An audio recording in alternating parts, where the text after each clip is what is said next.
says aim's real big.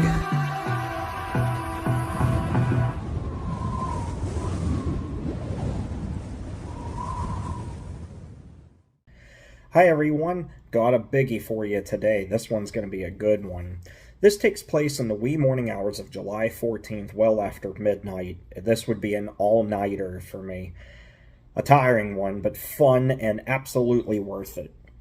I start my night off over at Highland Crossing, where an eastbound tanker train would be coming through. I noticed as it came into view that the headlight on it was rather low. Norfolk Southern has their headlight up on the brow above the windshield, and on this one it was down low on the nose right above the door. And as soon as I realized that, I thought, this has to be foreign power leading this. There's no way that's an NS locomotive. And I was right. This tanker train was led by a CSX engine with a Union Pacific engine trailing. Now this is something that you don't ever see on the Fort Wayne line. Now, this is such a rare event that upon talking with other rail fans and friends that it's only been documented 2 or 3 times in the last few years. Now, I could be wrong, and we may have missed trains that nobody's seen in the middle of the night or when nobody was out there during the day. But either way, I thought it was such a rare event, I was really fortunate to catch it and put it on video for you guys and for myself. Now, the reason for that being is Norfolk Southern has cab signals in their engines. Yeah, they have PTC, but they have cab signals, which the Fort Wayne line still uses sometimes. And unless a foreign power locomotive has cab signals, they can't lead. They can trail, but they can't lead. Well, most railroads don't have that, but CSX still does in some of their locomotives, and that would be the case on this train. So after it would come through Highland Crossing, I was so excited to see that I'd take off and catch it again in Homewood, and then go down to New Brighton, where it would come through nice and slow as they had an approach signal heading towards the Conway rail yard. Now, with that being said, they rolled through nice and slow and even turned the headlight dim so the lights that I had set up would illuminate it that much better.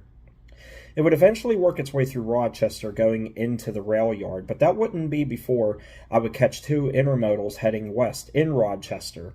259 is the first one that I would catch, and I believe the other one may have been 257, but either way, they rolled through, and as the second intermodal came through, that tanker came in nice and slow with the CSX engine at lead. A rare sight indeed, especially with Union Pacific on it, so that was really cool to catch. Now, as the second intermodal comes through, I noticed the third locomotive on it was NS1250. Now, that used to be an SD78, but it became a test engine last year and was converted over to become an SD70 ICC. Norfolk Southern has only made 2 of these locomotives like this as they're testing out computers and electronics and such on the locomotives. And I thought it was such an awesome catch and a rare thing, because if this locomotive works out, they may build more of them. If it doesn't, very much like the old NS8520, I believe it was, the red bonnet, it could become a total failure, and they'll either sell off the locomotive or possibly scrap it. So once it would come through, I would take off and go up to New Galilee to try and catch it again.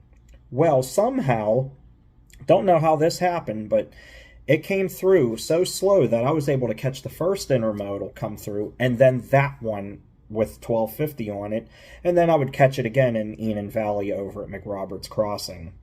Now, while I was waiting for that second intermodal with 1250 on it to come through at McRoberts Crossing, there would be an eastbound manifest that would come through, and then that one would come through, so it would block it. But I didn't know it at the time, but the eastbound manifest had the NS1071 Central of New Jersey Heritage Unit as a mid-DPU. So after it came through and the other train went through, I took off for Highland Crossing, which I would catch the train in its entirety there with 1071 as a mid-DPU. Now, the footage is a little bit grainy because a lot of my lights were dying at this point, and I was a little disappointed in that as I had just charged them. But it came through there, but I didn't let that be my last place to catch it. I would catch it again in Rochester under all the lights, and it would shine, and I would pace it there all the way to the end of the road there to where it goes into the Conway rail yard. So that was a nice train chase and pace of 1071.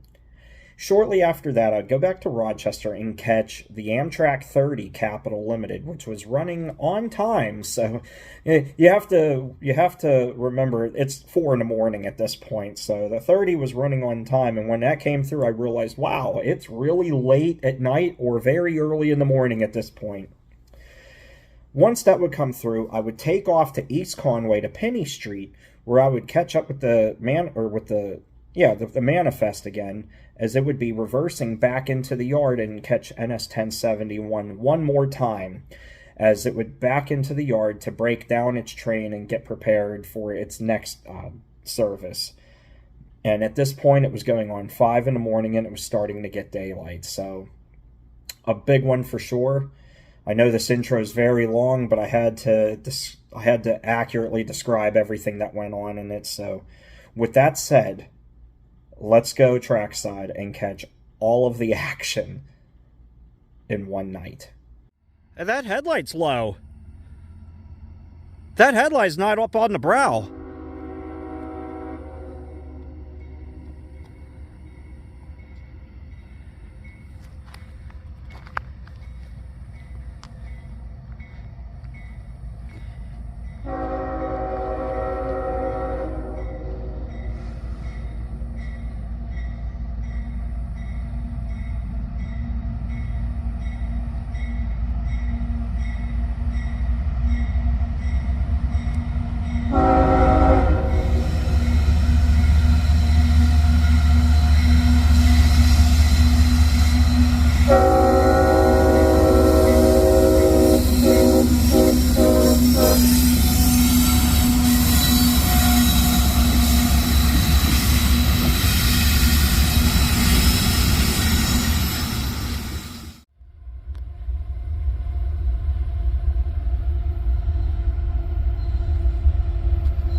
Got another one.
Alright, everyone. That was a biggie, as I said. I know there was a lot of action in this video and it was very long, but I wanted to put it all together as one because it just made more sense that way. Everything kind of blended into each other, all of the events. One thing just led into another, and just this yo-yo thing of going back and forth. A lot of gas was burned and a lot of time was spent doing that, but boy did I have fun doing that. What an adrenaline rush and what a fun experience. I really hope you enjoyed this video. That was a lot of fun. I needed a night like that, and well, I can't wait to do it again. Whatever might happen out there on the high iron, I'm excited to catch it whenever it happens. So anyway, with that said, guys, I'm going to sign off. Thank you so much for watching. Love you all. Really appreciate your patience through that long intro and getting into it, but I really appreciate you all. Thank you again. If you enjoyed the video, give it a thumbs up. Until next time, everyone, take care and stay awesome. Bye-bye.